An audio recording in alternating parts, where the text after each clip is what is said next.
परमेश्वर के धन्य नाम की महिमा हो। प्रभात मनन के सत्र 2637 में आप सभी का बड़े प्रेम के साथ स्वागत करता हूं। आइए आज के मनन के लिए हम पढ़ते हैं यूहन्ना की तीसरी पत्री अध्याय 1:10। इसलिए जब मैं आऊंगा तो उसके कामों की जो वह कर रहा है सुधि दिलाऊंगा कि वह हमारे विषय में बुरी बुरी बातें बकता है और इस पर भी संतोष ना करके आप ही भाइयों को ग्रहण नहीं करता और उन्हें जो ग्रहण करना चाहते हैं मना करता है और कलीसिया से निकाल देता है। इफिसुस के दियुत्रिफेस के बारे में हम कल देखे थे, जो आत्मश्रेष्ठता की भावना से परेशान था। निम्न स्वभाव दूसरे लोगों का स्वागत करने और दूसरे लोगों की सेवा सत्कार करने से उन्हें वंचित कर रखा था। जब कोई खुद को ही सबसे श्रेष्ठ मानने लगता है तो अन्य लोगों के अच्छे गुणों को देखना और उसे सराहना उसके लिए बहुत कठिन हो जाता है। भारत की जाति व्यवस्था में कुछ लोग अन्य लोगों को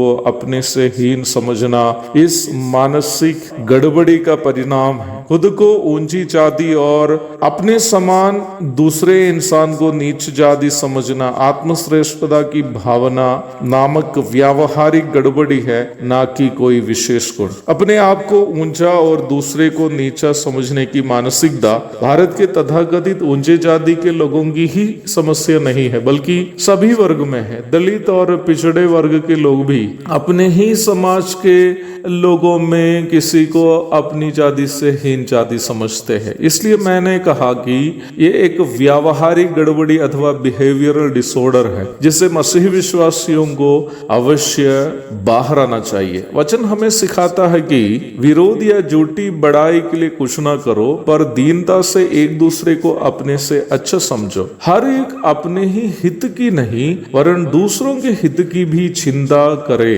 जैसा मसीह यीशु का स्वभाव था वैसा ही तुम्हारा भी स्वभाव हो। फिलिपी अध्याय 2:3-5 तक पढ़िएगा। दीनता एक ऐसा स्वभाव है जो दूसरों की भलाई के लिए खुद को नीचा करके रखता है। हम यीशु मसीह का निम्न स्वभाव की चर्चा प्रेरित पौलुस करते हुए फिलिपी अध्याय 2:5-8 तक के पदों में देखते हैं। हम मसीह विश्वासियों को खुद को श्रेष्ठ समझकर दूसरों को नीचा करके नहीं देखना चाहिए, बल्कि ये सोचना चाहिए हमें कि मैं थोड़ा सा नीचा हो जाने से या मेरे कष्ट सहने से अगले को कैसे मैं फायदा पहुंचा सकूंगा। मसीही विचार और सोच यही होनी चाहिए। हमारे प्रभु यीशु मसीह धनी होकर भी वो हमारे लिए संसार में सबसे कंगाल बन गया। उसका परिणाम क्या है? हम जो संसार के कंगाल थे स्वर्गीय आशीषों से धनी हो गया। पहला कुरिन्थियों 8:9, इफिसी 1:3। प्रेरित यूहन्ना यहाँ पढ़ी गई पद में दियुत्रिफेस को, जो आत्मश्रेष्ठता की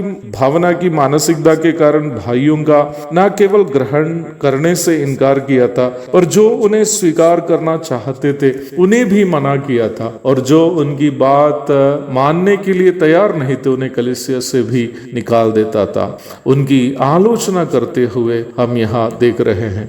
यूहन्ना कह रहा है कि यदि यूहन्ना वहां पहुंच जाता है तो उसकी बुराई उन्हें याद दिलाएगा। स्थानीय कलीसियाओं में ऐसे कई तथाकथित अगुवे हैं जो खुद को कलीसिया का मालिक समझते हैं। पतरस की बात को उन्हें याद रखना ही चाहिए कि परमेश्वर की कलीसिया की देखरेख करें। कलीसिया परमेश्वर की है, कोई भी अगुवे कलीसिया का मालिक नहीं है। ये अगुवों को सोचनी चाहिए। और जो लोग कलीसिया के मालिक के रूप में खुद को समझते हैं वे आत्मश्रेष्ठता की भावना नामक व्यावहारिक गड़बड़ी के शिकार है। इस प्रकार के लोग हमेशा एक तानाशाह की तरह व्यवहार करते हैं और कभी भी दूसरे सदस्यों के अच्छे गुणों का अंगीकार नहीं करते हैं। इस प्रकार के लोगों को वचनानुसार ये याद दिलाना भी जरूरी है कि वे वास्तव में पाप में जी रहे हैं ताकि वे अपने आप को सुधार सके। एक और शुभ दिन की धन्य कामनाओं के साथ आज का मनन मैं यहाँ समाप्त करता हूँ। प्रभु आप सबको आशीष दे। आमीन।